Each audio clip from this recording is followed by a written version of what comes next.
नमस्कार, मैं Mohammad Sadiq Hussain. STV news के इस खास बुलेटिन में आपका स्वागत है। लगातार कुछ दिनों से थमथम कर हो रही बारिश ने चंपारण में तबाही की इबारत लिखनी शुरू कर दी है। सिकरहना नदी ने यहां अपना रौद्र रूप दिखाना शुरू कर दिया है और कटाव जोरों पर है।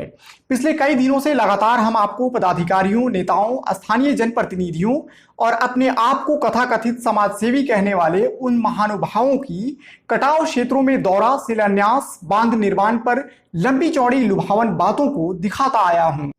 कुछ का ये कहना था कि 15 दिनों के अंदर बांध का निर्माण कार्य हर हाल में पूरा कर लिया जाएगा।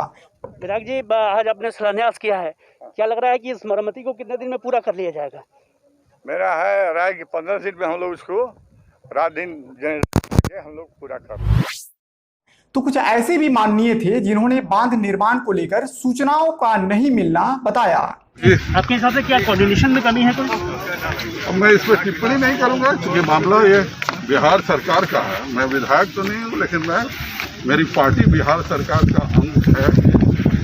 सूचना में कमी रह गई। हालांकि हैरत इस बात की है कि वो लगातार इस क्षेत्र से कई टर्म से सांसद हैं। जी हां, मैं सुगौली विधानसभा क्षेत्र में आने वाले लाल परसा बांध की बात कर रहा हूं, जिसका निर्माण समय से नहीं होने के कारण कई पंचायतों को बाढ़ जैसी भीषण त्रासदी का सामना करना पड़ रहा है। उत्तरी मनसिंगा पंचायत के खोड़ा, हत्ता, उनवा और लक्ष्मीपुर गांव का हालत बेहद खराब है।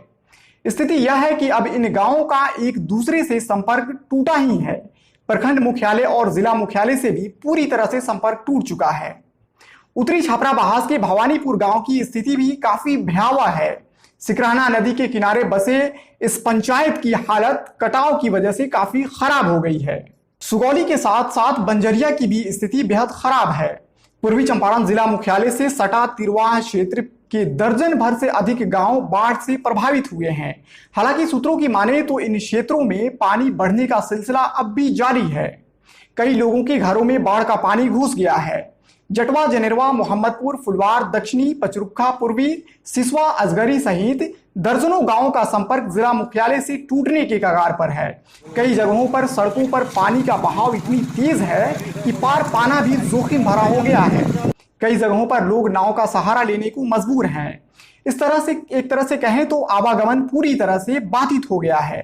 अब सवाल यह है कि आजादी के इतने वर्ष बीत जाने के बाद भी चाहे सुगौली का उत्तरी मनसिंगा पंचायत का खोड़ा, हत्ता, लक्ष्मीपुर और उनवा गांव हो या फिर बंजरिया का यह तिरवाह क्षेत्र, आखिर प्रशासनिक और राजनीतिक रूप से उपेक्षित क्यों है?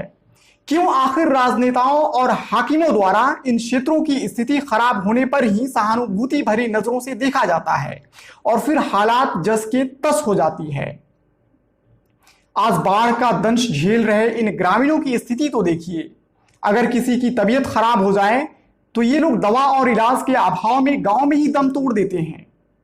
सरकार और पदाधिकारियों से एसटीवी न्यूज का आग्रह है कि प्लीज इन क्षेत्रों की ओर अच्छी नजरों से देखा जाए ताकि इनकी पीड़ा, दुख, दर्द और आक्रोश कम हो सके और लोकतंत्र में सहभागिता रखने वाले ये लोग भी अपने आप को आजाद भारत के नागरिक समझ सकें। तमाम खबरों और डिबेट्स के लिए जुड़े रहें एसटीवी न्यूज के साथ।